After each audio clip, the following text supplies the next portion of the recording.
gihamya zuko ibintu babihinduye muri Bibiliya zikaba zikiyongera, abo tubwira ibya Paulo bakavuga ngo yawe ejo naberetse video y'ukuntu ibintu byose babinde muri Bibiliya, abantu bose bo muri Bibiliya barabirabura bakabihindura bakabigira abazungu. None uyu munsi haje na Noheli, noneho Noheli nayo reka turebe ukuntu babigenje uko bayihinduye. Uriya munsi wavuye he? Bandi bavuga ngo Paulo hoya wikoraho, noneho muze mumbwire ibyo naberetse byuko bahinduye abantu babirabura bakabahindura abazungu, ibya Noheli n'ibindi byose bahinduye. Noneho ngaho icara hamwe utubwire ko niba wumva barahinduye abantu bose muri Bibiliya, abahanuzi Kristo bose bakabagira abazungu barabirabura, bagafata za Noheli bagafata za Pasika iminsi yose bakayihindura. None urumva Paulo ari we batinya guhindura? Ahubwo biriya bintu babikoze bya Paulo kugira ngo bayobye benshi. Uyu munsi rero bikaba bigenda biza hanze nkuko ugiye kubyirebera muri iyo video ya Noheli, ubundi uze utubwire icyo utekereza.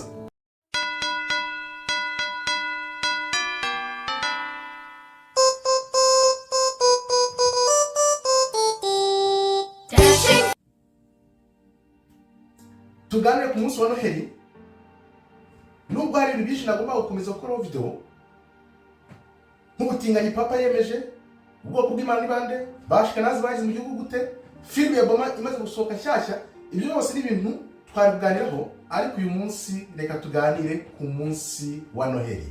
Umunsi wa Noheli ntabwo nje kwifuriza umunsi wa Noheli, ahubwo nje kubabwira ukuntu umunsi wa Noheli ari umunsi wa Satani.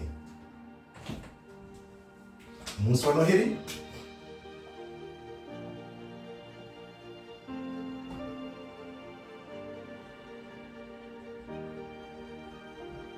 umunsi wa Satani.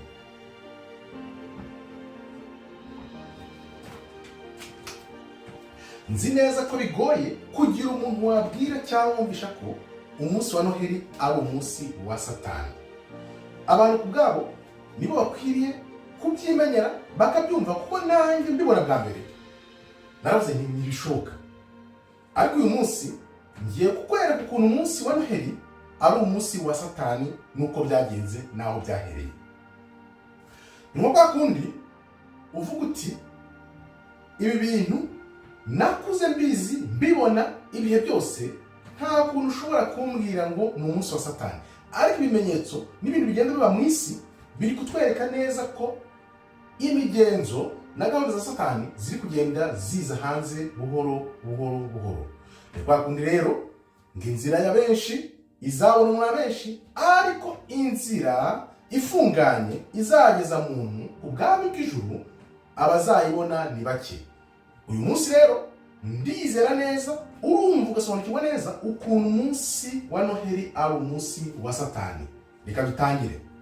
Twese twakuze twumva ko kuri Noheli ngo baba bibuka Yesu, umwana w'Imana watuvukiye agapfira muntu, ngo ni we baba bibuka ivuka rya Yesu. Niko twakuze tubizi, niko twakuze tubyumva.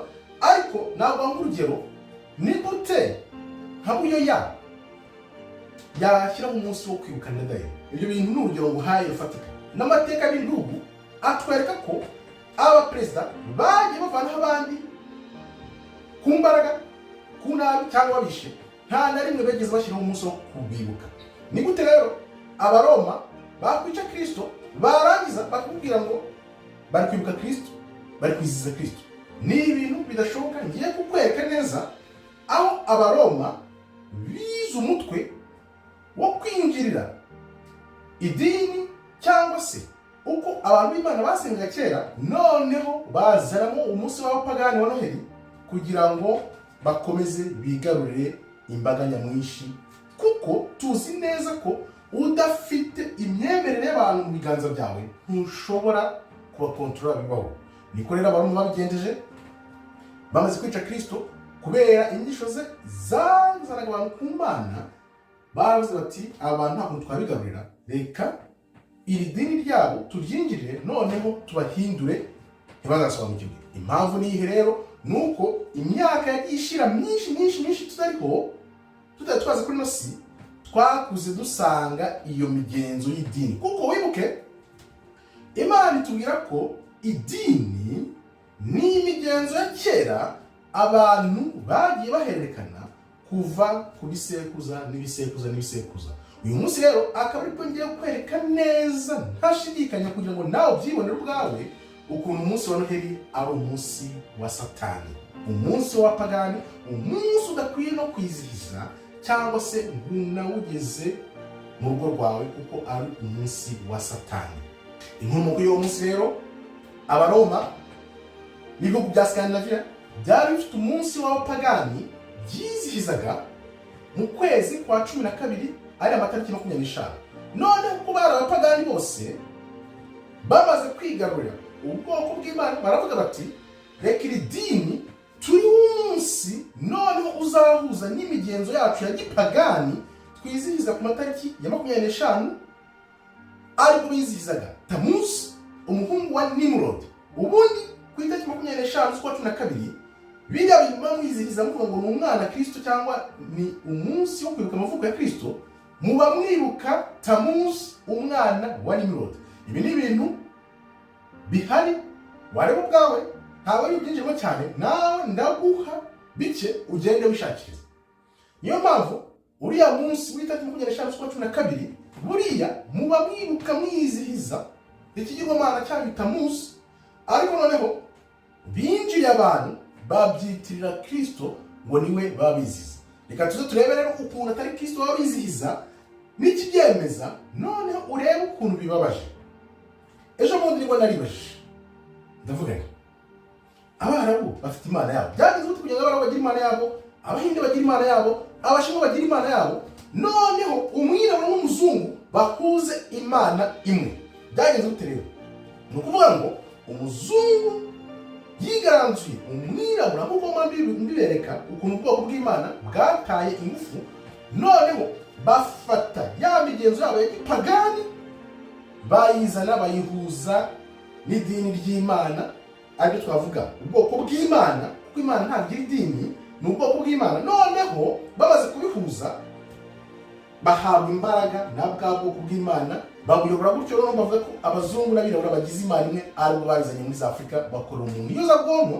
Iki byerekana nuko abantu bagenda bavumbura ukuntu iyi migenzo ya gipagani yagiye yinjira, yaba za Noheli, za Pasika, iriya migenzo yose n'iminsi yose mubona mwizihiza byose ni imigenzo ya Satani. Reka tubyinjiremo tubereke neza ukuntu ari ibintu bya Satani, ari ibyo kugendera kure niba ushaka ubugingo Imana izagenera abayo. Wibuke ko nakubwiye ko ku itariki 25 z'ukwa 12 abantu baba bibuka Tammuz. Tammuz yari umwana wa Nimrod. Nimrod bavuga ko yari mu Ethiopia. Ibintu rero bikaba byaremejwe na Papa Pius wa mbere,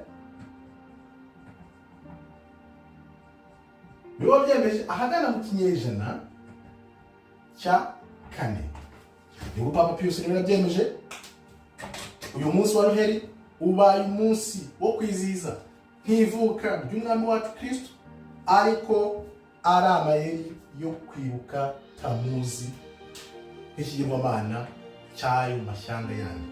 Imana yari yabwiye ubwoko bwayo nzabatera ishyari kugeza ubwo ibyo mwankoreye mwanga kumvira inzira zanjye muzabyicuza. Nibyo rero abantu batangiye kumenya muri ino minsi, bagenda bakanguka bakavuga bati twarabeshywe twarazwe ibinyoma. Ariko muri iki gihe rero abantu bari gukanguka nibwo ubutegetsi n'ubuyobozi bw'abazungu nabwo buri kugwa, abirabura baza hejuru. Ariko rimwe na rimwe wicara ukumva ugize nk'agahinda urebye aho imyumvire y'Abanyafurika ikiri. Narabyibajije, Imana ituma igisubizo irambwira iti humura, Yuda ni uzabanza kuzamuka nk'uko Yuda iri muri Amerika kuzamuka. Noneho abantu bose bamara kumenya ko Yuda ari ubwoko bw'Imana, niho na za Afrika zizahita zizamukira Amerika y'imirabura. Witega amatora rero ya 2024 nakubwiye ko bazakora ibintu byose bishoboka kugira ngo Biden agumeho, noneho bakomeze umugambi wa Satani bafite. Ibi byose ariko ntabwo bashobora gukumira ubuhanuzi, bizasoza byanze bikunze. Burya rero ibintu byose biberaho kugira ngo bigire igisobanuro. Ukuntu tubona rero ko ku itariki 25 z'ukwa 12 atariho Yesu cyangwa Kristo cyangwa bita Yesu yavutse, nuko abashumba ntabwo baba baragiye intama muri ariya matariki. Intama ntabwo zijya hanze muri aya matariki mu bukonje, niho duhera twibaza niba nta bashumba baba bari hanze. Ni gute utubwira ngo umwami Kristo avuka hari abashumba baragiye hanze? Ntibishoboka. Niyo mpamvu rero iyo ucukumbuye ukareba neza usanga Yesu Kristo yaravutse hafi aho mu kwa munani n'ukwa cyenda, kuko nta bukonje buba bwarakabayeho, niko abashumba bashobora kuba bajyana imikumbi yabo hanze, akaba aricyo cyabyemeza, kuko mu kwezi kwa 12 haba ubukonje budatuma abantu bajya kuragira ngo bajyane ubukumbi hanze. Urumva rero ko ari ibintu bibabaje cyane gufata imigenzo nk'iyi ya gipagani ya Satani ukayitirira Kristo. Urumva ko ari ibintu bibabaje cyane. Turebe icyo Bibiliya bivugaho muri Yeremiya 10:3-4. Turebe icyo Bibiliya itubwira kuri ibi bintu by'imigenzo ya Satani. Yeremiya 10:3-4. Imigenzo y'abantu ni ubusa, kuko umuntu aca igiti cyo mu ishyamba ari wo murimo w'amaboko ye y'umubaji akoresha intorezo. Babirimbisha ifeza n'izahabu, bagateraho imisumari, bakabishimangiza inyundo kugira ngo bitajegajega. Abantu rero b'abapagani n'Imana itubwira inyuze mu muhanuzi Yeremiya ukuntu bagenda bagaca igiti cyo mu ishyamba, bakakirimbisha, bakagiha amazahabu n'imiringa, noneho bakakihagarika aho ngo mu nzu kugira ngo kitanyeganyega. Niko bigenda. Urumva ko iyi migenzo ya gipagani na Bibiliya ubwayo iyitubwiraho.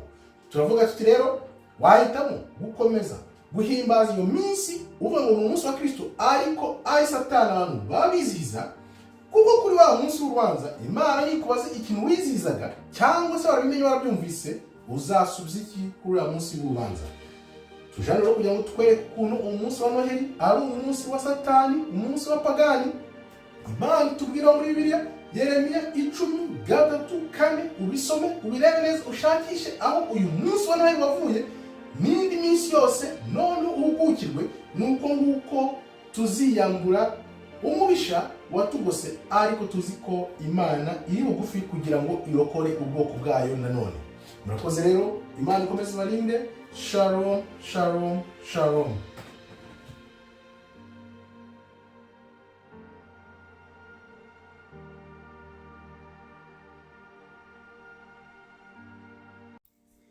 Biratangaje cyane kubona tugiye kwinjira mu mwaka wa 2025 abantu bakizihiza Noheli. Ni igitangaza. Ahubwo se ni n'ikibazo. Ushobora kuvuga uti bimeze gute? Ni igitangaza. Abantu turacyashakira bya bitangaza, ibitangaza byakorwa kera, ngo ngaho Kristo yagenze hejuru y'amazi, yazuye abantu.